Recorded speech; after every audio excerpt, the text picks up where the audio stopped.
and sorry about that technical difficulty. We are back and we are continuing our discussion on the gift in your hands. The gift in your hands. Ended off with how our gifts are intertwined with our job, with our profession. And so I was talking about how, as a nurse, first going into nursing, I was worried about I was going to be at the bedside, going to be taking care of patients, and just wasn't really sure how I was really going to follow my passion of also speaking to people and teaching people. Just wasn't sure how I was going to do that. But as I continued in that profession, it just really just came so naturally to me. And so, if your passion may not be directly aligned with your job or your profession, there is still always a way to play that passion into that profession. And you can do so by mentoring, you can do so by teaching, you can start your own business, all of that. Look, listen, your job is definitely a gift in your hand. And there's so many things that that job can give you besides clocking in and out. And so we talk about how are they aligned? How is our gift and our profession or our expertise in the workplace aligned? Now, what do you think about that? I think it's very important to see how everything is interconnected. Yeah. They talk about soft skills. Sometimes you don't realize that your soft skills is your passion. Right. Some people are people person by nature. And they could be in the office where they are working with computer, but because they are people person, they end up being the supervisors, they end up being the managers because they know how to talk to people, they know how to relate to people. And then you have some people who are very good intellectually, but they are not very people-oriented person. Right. So it is important to know what your soft skills are, how your passion is aligned with who you are. Because most importantly, even in any job that we do, we have to understand that it is not just, like you said, not the punch in and the punch out, but it's also, it defines you. Yes, your job can be so much, you spend so many hours at work that you cannot say that I just work. You spend quality time developing yourself as a human being, as a productive member of society, that the gift that is in your hands should also come across in your workplace. That's right. So if the gift is in your hand, it's not being reflected in your workplace, then you're doing yourself a disservice. So just think about it. If you are not in love with what you are doing, if you don't have any passion, if you are not happy with what you are doing, then you are not using the gift that God has automatically blessed you with. So sit back and reflect. And we talk about mentoring. If you are, and we talk about being 45 and still trying to figure things out. And we use that age not because that age is so up there, but that age is a defining time. Yes, critical. In your life. And so if you are 20 and you know what you're doing, thank God. Oh my goodness. If you are, but if you are getting up in your years and you're still finding challenges, just even accepting your day-to-day things that you want to do, then I think it's a moment that you need not only to do a self-reflection, but you need to have a conversation with somebody. Remember, this is 2020, and 2020 is in the 22nd century. So it is another 10 years. So if you are 45, by the time this century is over, you're going to be 55. So just think about it. Just thinking about it, just thinking about it. It's so surreal. It's like 10 years goes by so fast. Quickly. It's like what? How did we even get here? So it is still an issue that we do have people who are still struggling. We have people who may be 50 and are still struggling with finding their purpose. Like, I feel like, and I told you, I have heard somebody say to me, I feel like I'm 50 and I still have not really, I feel like I have not accomplished what I was set here to do, what I was brought here to do. How do we help find that gift in our hand? How do we even go about finding that gift in our hand? See, for some people, it comes very easy. Some people just know what they want to do. Some people, by the age of 8 years old, they already know what they want to do. And that's the very thing they're going to do and nothing else. But some people, it takes a while. Some people may try a couple of things, a couple of careers even, and that is by no means a failure. sometimes for some people, you just got to try a few things to be able to find your niche. It is okay. I remember when I was in nursing school, there was a lady who was in my class. She was 59 at the time. My class, this was back in, I don't know, 2010, something like that. And a lot of us were wondering, goodness, why is she here at 59? Why would you want to start a whole new career? But she had been a journalist for her entire life. And she had been traveling, she'd been doing a lot, and she felt like she always wanted to be a nurse, but she just felt like she never really had a chance to do it because she was always traveling. She was a journalist. She just got tired of it. You know, like how much travel can a person do? And she just, and she felt like her children were out of the house. She was an empty nester. She had all the time in the world to pursue a second career. There's absolutely nothing wrong with that. It's not a failure. If you try, if you have one career, there is nothing wrong with going for a second career. If you feel that that second career is really what it is that you want to do, everybody has something that they like that they want to do. Now, granted, somebody may like to sing. Granted, you may not become, a famous singer. A famous singer. Yes, but certainly that is a passion that you can pursue to really put yourself out there and to really sing, be it praising God with it. You can serve in a lot of ways with that singing. Singing is very healing. Songs are very healing. There's a new research I read about surgeons having musicals in the OR because it's so healing to the patients. It's just you think how is a song, how is the music healing? Music is so healing, and so it is every passion is not going to yield in money. It's like the money, we got to separate the money from the passion. And I always say the passion goes first, then the money follows. True. It's not the other way around. So everything we do in life is not about money. Everything is not about money. It is okay to have, I used to go to the church, Lighthouse Church before coming to Pentecost. I came to Pentecost because of my husband. Because, when you get married, you're supposed to go to your husband's church.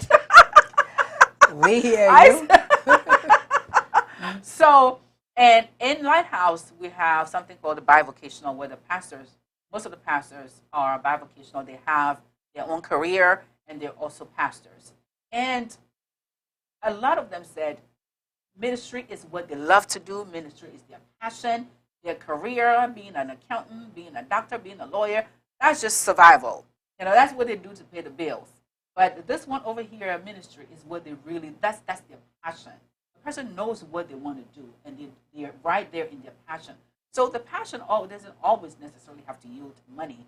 Sometimes it will, sometimes it will not. Mm-hmm. But doing what you love to do, you do it regardless of whether you make money or not. And so it's very, very important to know just the one thing. The one for some people is writing. For some people is poetry.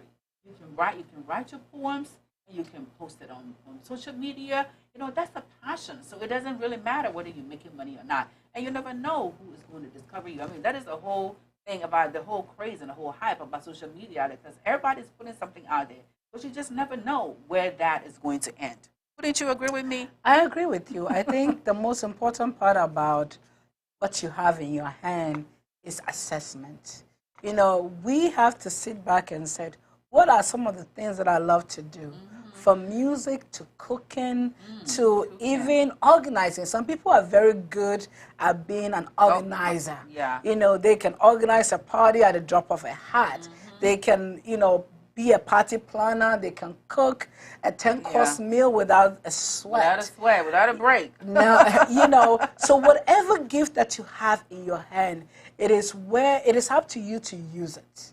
And we talk about how your passion doesn't necessarily have to yield money, but where your passion goes is where your heart is. That's right. The most creative people create things because they see a necessity. And because of their creation, they are able to do great things. That's right. So think about it. Maybe your creation can be creating a dress or creating whatever it is that you are creating. You are bringing about a new development that will impact somebody else's life. And at the end of the day, maybe that impact may yield you some resources that you don't even think you have. It may mean money, it may mean a recommendation, may mean acknowledgement, but whatever it is, the gift that you have in your hands is what God has given you.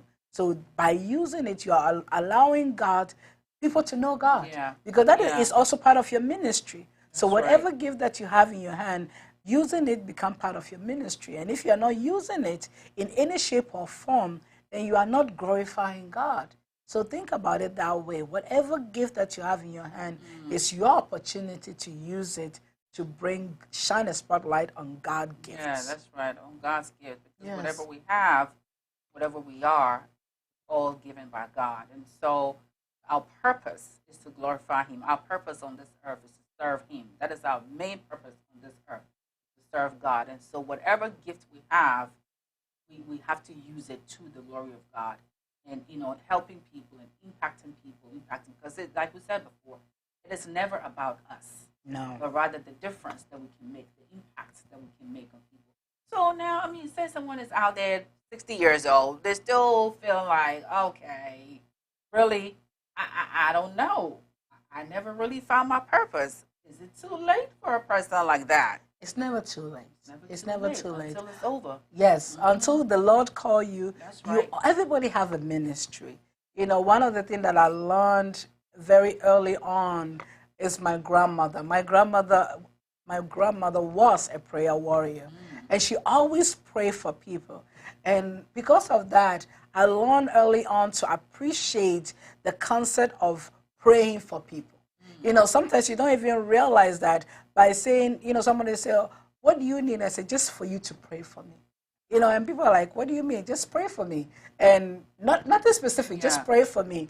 And somehow, by somebody taking your need to God, allow you to understand that it is not you that is going to accomplish the goal that you have for yourself. It is God that is going to use you, but He's going to use people in your life. So when it comes to gift, you have to pray. I think that is one thing that we are missing, our prayer life.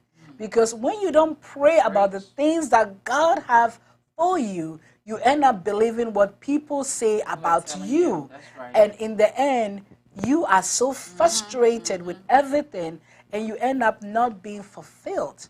So pray.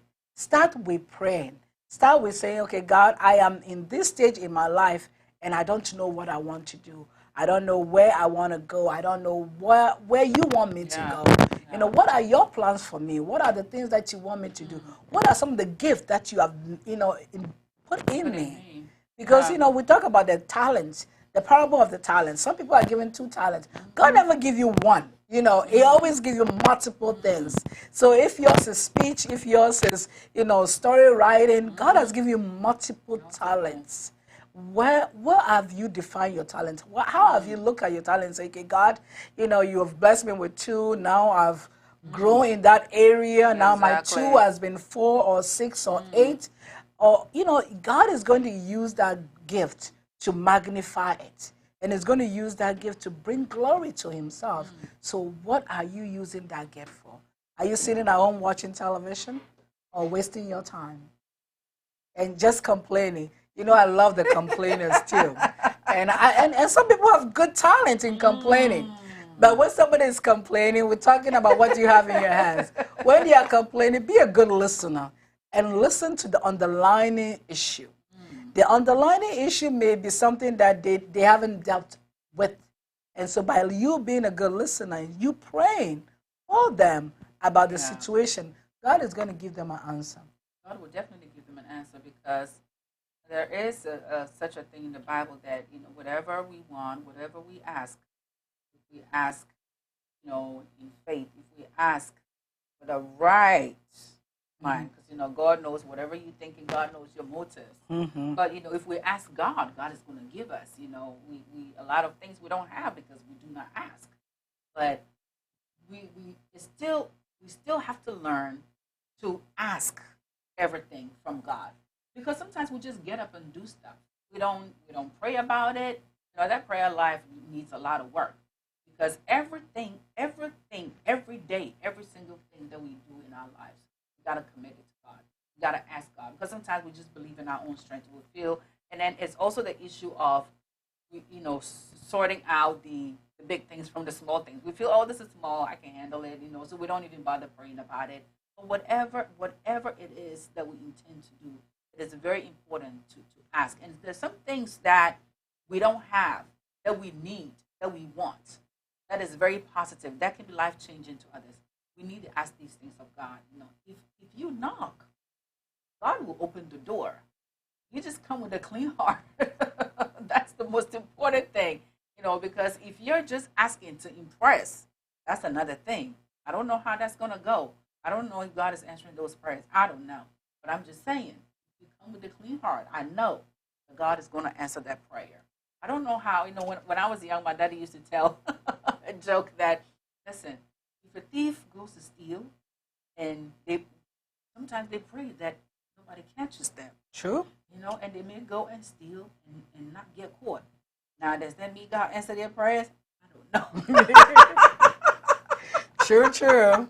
But a thief going to steal and get caught and not get caught, maybe an answer to the prayer. I don't know. But if you go to God with a clean heart, a pure heart, with no ulterior motives, because we can't hide from God. I mean, He knows when we go, He knows when we come, He knows where we are, and so we just have to be mindful of that. But it's very, very important to commit everything that we do into the hands of God. And if it is a gift, sometimes you have a gift. You just maybe a little shy to bring it out because that gift may involve you being in front of people, and some people do have that fear, a fear of being in front of people. It may be singing. Then you have to stand in front of people and sing. It may be speaking, or it may be doing something to show a group of people. And sometimes we do have to pray about everything. That fear, because fear really limits us. It really puts a huge limit on our abilities, on how far we can go. And there are people that are very, very fearful. Listen, there are people who are fearful of driving, and they could make some great drivers out there, but they're just so scared to put themselves out there to just drive. You got to pray about it. It's something that you got to break. You may have a gift of just being able to talk to people. I have gotten into Uber, and I've had some great drivers, and they have great people personality. I'm like, wow, like I can see why you're doing this job, because you just have a great people personality. And so, whatever it is, you just got to really, really commit it to God and just really ask God. And nothing should be off the table. Nothing should be trivial. Everything you gotta ask God. No. So, we're still talking about the gift, aligning with purpose. And now we have said that it's never too late for you to realize your purpose if it's not over. And the verse we read in Ecclesiastes 9:10 says, "Whatever your hands finds to do to the best of your ability, because where you're going, when you're dead, where you're going, there's neither no planning, no working, no nothing like that." And so until that time, you still have time to pursue whatever it is that you want to pursue. We have people that have always had a passion for travel, and they never really got to travel till they retired. Like, and they did all the travel they wanted to do in their retirement, which was 65 plus, 70 plus, and they're just traveling the world and just having fun. That would be great. Not me. I like to travel, but I never find the time to And so whatever passion that you have, just go for it. Don't be scared. Put the fear aside. Just go to God and just tell God, listen, I'm ready for it. God, just help me. This is what I want to do. And if you don't know what to do, just ask God. This should be my first step. Because He really, really will give you the answers. And He gives the answers through people. God always uses people to bring His work to display, to fruition. So God is going to give you those right people to help you realize that purpose. It is very important, because it's a sad thing to walk in this world and not know your purpose. It is really, really sad. And I wish and pray that everybody will find their purpose in life. And if you're listening to us tonight and you feel like you haven't found your purpose in life, then I challenge you today to go to God, go down on your knees and ask God today, what's your purpose? And for Him to help you to find that purpose in life. There's something that you want to realize, or get to the point where we're not able to sow, we're not able to reach. And I would like to share Proverbs 16, verse 3. It says, commit to the Lord whatever you do, and he will establish your plans. You know, I love Jeremiah, but I also, 29? yes, I Yeah. love Jeremiah 29. But I think it's important when we talk about the gift in your hands for you to establish conversation with God, an ongoing dialogue. You know, when you have that sit down moment with God and say, God, I have this cup in my hands. I don't know if it's hot or cold. I don't know if it's empty or full, but I have it in my hands because you have placed it in my hands. That's right. Now, how do you want me to use it? Because sometimes we have gift in our hands, but we don't know how to use it. You know, we have things that is in our mind, and sometimes people will tap you on your shoulder and say, oh, we want you to do A, B, and C, and you're looking at them like, me? What do you mean, me? Yeah. But God will use people to shine a spotlight on things of his nature or characters in you that will help his ministry. But he's going to use people to shine that spotlight That's right. on that Use talent. people. Right. And so when God shines that spotlight on the talent that you don't even think you have, it is important for you to sit back and start praying and asking for advice. Because the hardest part about anything is when we don't ask for advice. You know, plans fail from lack of advice. Right. So even if people said, if somebody tells you something, just go back and start. You have to have trusted people around you to talk to.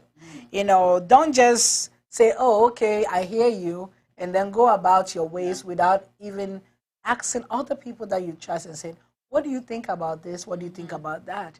And I'm not saying that just talk to anybody.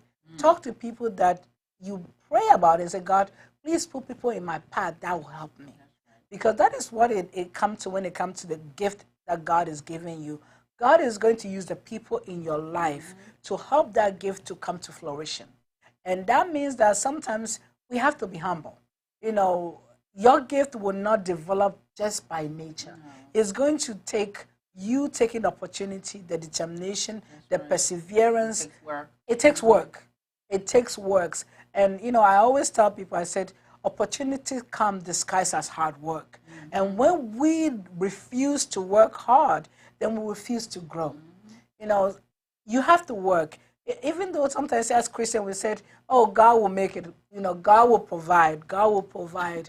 But God gives us the faith, but he also gives us the opportunity to work on it. And he expects us to work on it. He That's does. expectation. He To work. does. You know, so we are working on everything. You're working on your salvation. You're working on your relationship with God. You have to work on the talent that God has given you. You have to practice it. You have to train yourself. You have to develop yourself. You know, the hardest part about anything is when people are not growing. When people are not growing, when people stay stagnant and they are the same way they were 10 years ago, 15 years ago, and they wonder why are other people growing, and they wonder why, and that's when you become envious, and that is when you become jealous, because you wonder why other people are growing in their talent and you are not growing.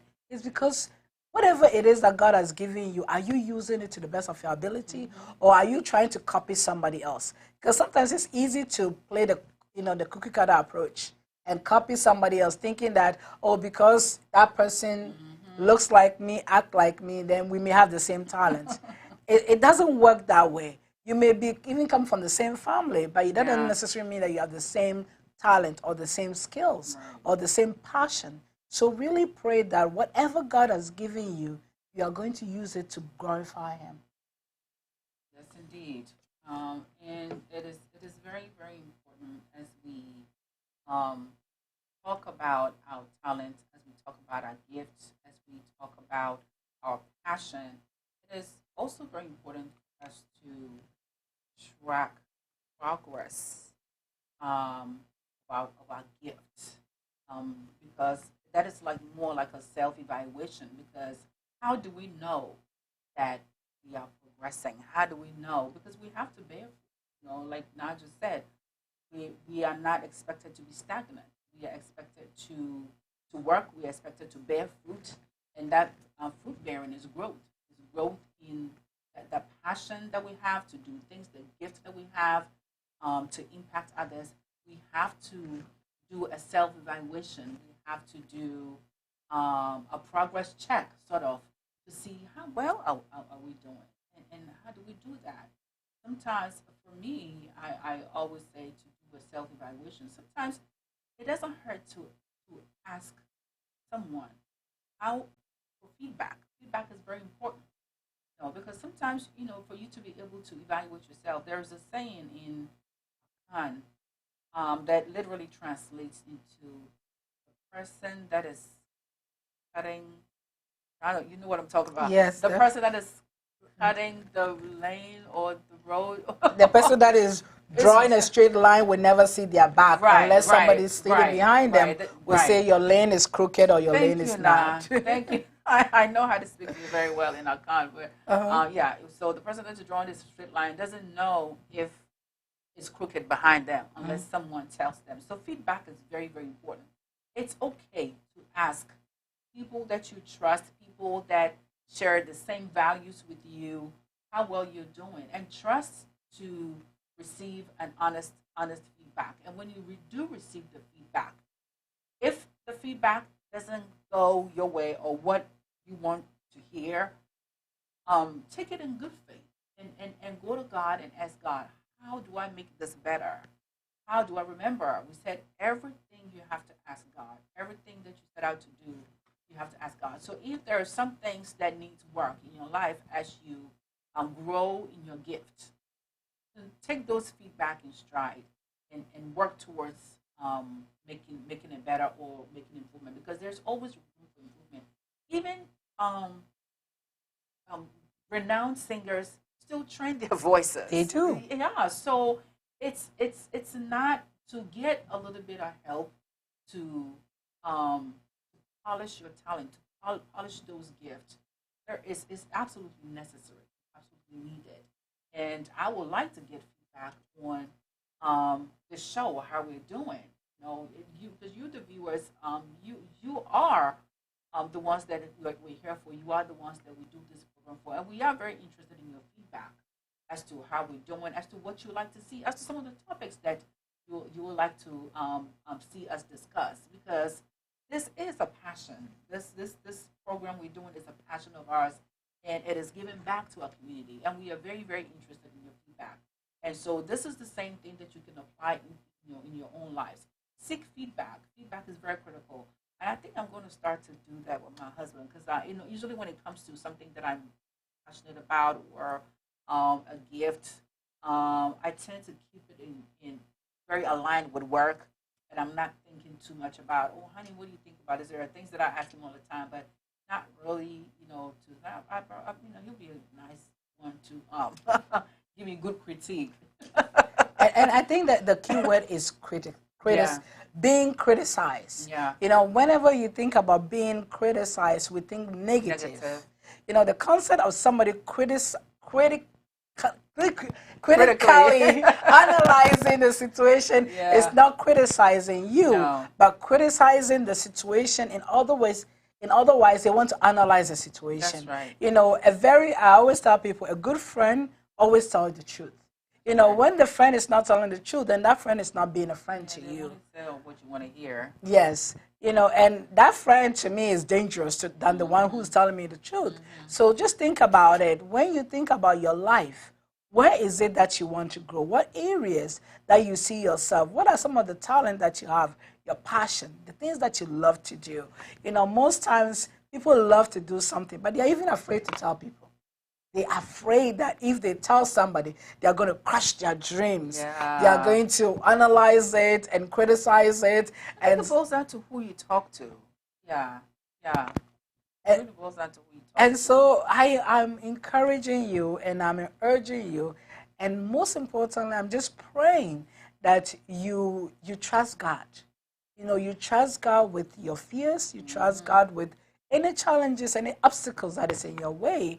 But most importantly, you trust that God is going to reveal the things in your character, the areas that He wants you to grow, and the gift that He has given you. Our God is a faithful God. So whatever gift that He has given you, He shines spotlight on it.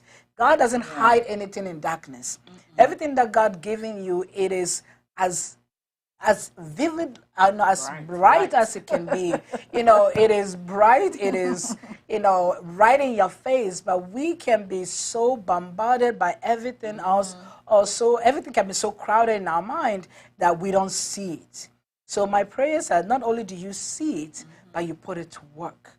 And the only way you can see it and put it to work is pray for God to reveal it to you. Pray for God to make things obvious in your life. Pray for God to really put people in your life that challenges you.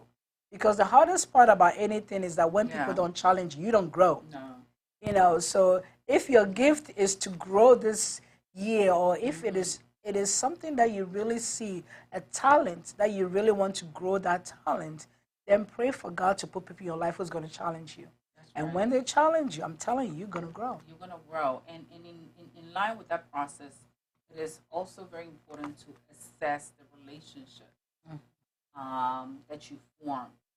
Because, like Now mentioned, some people may be scared to talk to people about what they want to do, but it all goes back to who you're talking to, and that is why it is so important to assess the relationships that you form, because you may have formed a lot of relationships along the way, but not each of those relationships is going to impact your plans positively.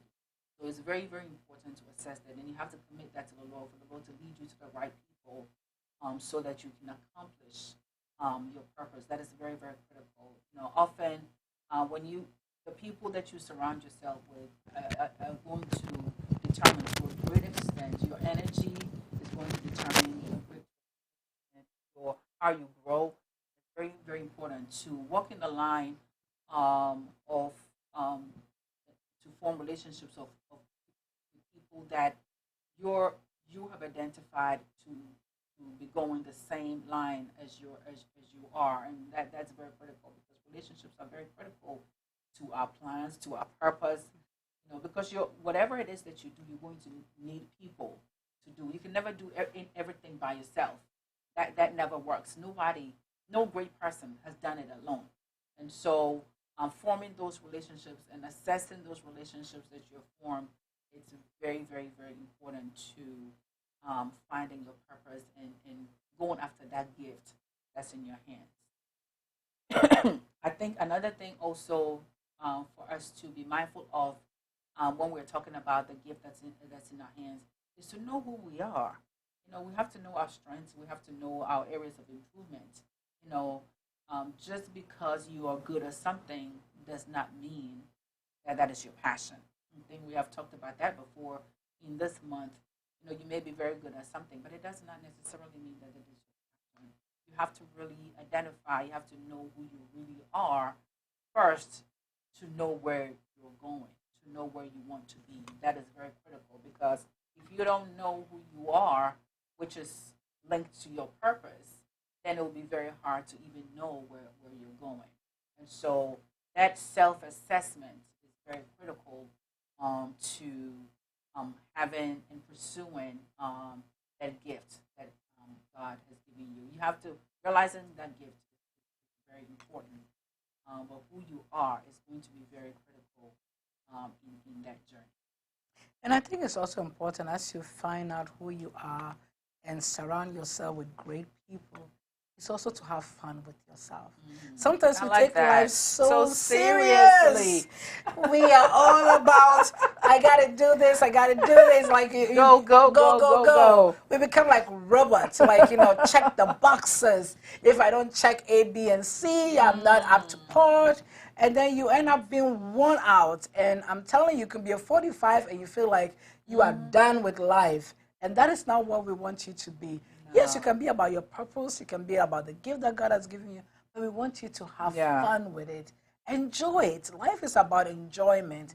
I don't know about you, but I just really, I wake up in the morning and I'm like, you know what, God, I'm so excited. I'm happy to be alive. I'm so grateful for everything that God is going to, whatever the challenges are, I know that God is going to give me the opportunity to, not only overcome it, but to be better than I was yesterday. So just think about it. Don't let life become so, like, you are like a battery, run you down that you need to be recharged. We just want you Yeah. to be recharged all the time, to be refreshed. And that means that you need to just catch your anxiety, you Yeah. know. And that is really an important part about being a Christian Yeah. because we can be so anxiety ridden. Even about our purpose, it can be so anxiety ridden that you are not really enjoying. Yeah, because we're taking it too seriously. Yes. Too much. Yes, Yeah. and the only way you cannot take it seriously is to trust that God has a purpose. Whatever God is doing, He's going to use you to do. He already have pre-planned, and you are just taking the steps. You know, That's you right. are not reinventing the wheel, and that's what I tell people all the time. I am not reinventing the wheel. The things that I need to do, God already know I'm going to do it. I just need to just take my step of faith. Right. I need to start Right. walking it. I need to walk the walk, Walking it. talk Right. the talk, That's do right. the prayers. At the end of the day, I will get there. It's, you know, it's not a race with anybody. No. When you look in the mirror, don't look in the mirror and compare yourself to somebody else. Look in the mirror and say, you know what, today, man, I could do better. You know, and when you look in the mirror and say you can do better, try to do You better. will do better. Yes. Yes. Yes. But if you look in the mirror and you compare yourself to somebody else, then you end up feeling like you haven't measured up. And when you look in the mirror and compare yourself to your yesterday, then you may be stagnant. You say, okay, yesterday was better than today. Maybe I don't have to do anything anymore. But yesterday is gone. You Yeah. cannot recap yesterday. So learn from yesterday. That's right. You need to move on. So think about the gift in your hand. Things that you Right. You need to be better than you are. The only way you can do that is God knows Yeah. get you to Right. So we are wrapping up here. So our final words is, trust in God. That is the first start. That's the major step. Trust God. Go to God with whatever it is. Nothing small. Nothing is too big. God is the giver of everything. There's nothing that you can ask him. There's nothing that you can ask him which is too small for him. So take everything to God in prayer. And also just take that step of faith. And the only person that you are in the race with is yourself. You know, no two people are the same. So there's no point in comparing yourself to anyone. You are in the race against yourself. And so when you look at yourself and you look behind you, and you see how far you've come, and you see how much more you need to do and how better and how you need to improve, then you can really, really ask God your heart with a clean heart and with the right motive. He will definitely see. Last words. Oh, I just want to say, I just really thank God so much for everything because indeed we have a lot of gifts in our hands and we are definitely blessed with a lot. So we want to thank our national head, Pastor Amonko, our regional head, Pastor Evans Barton, and of course Mrs. Beatrice Barton, and our technician. And our technical team just makes it look great. They do everything they can to make sure that everything works well, and we just give God the glory in every situation. That's right. And thank you, too. Thank you so much, viewers. Thank you for listening to us tonight. We really appreciate you. And we also like to say a big thank you to our sponsors, Delatech. Thank you so much. Delatech is your go-to for all your IT needs. If you need more information, please feel free to link us up on Facebook and just ask questions, and we will put you in contact. We also want to say a big thank you to El Shaddai. Thank you so much for your sponsorship, and also to Ashan's Collections. Thank you indeed. Ashan Collections deals in consumer products and electronics.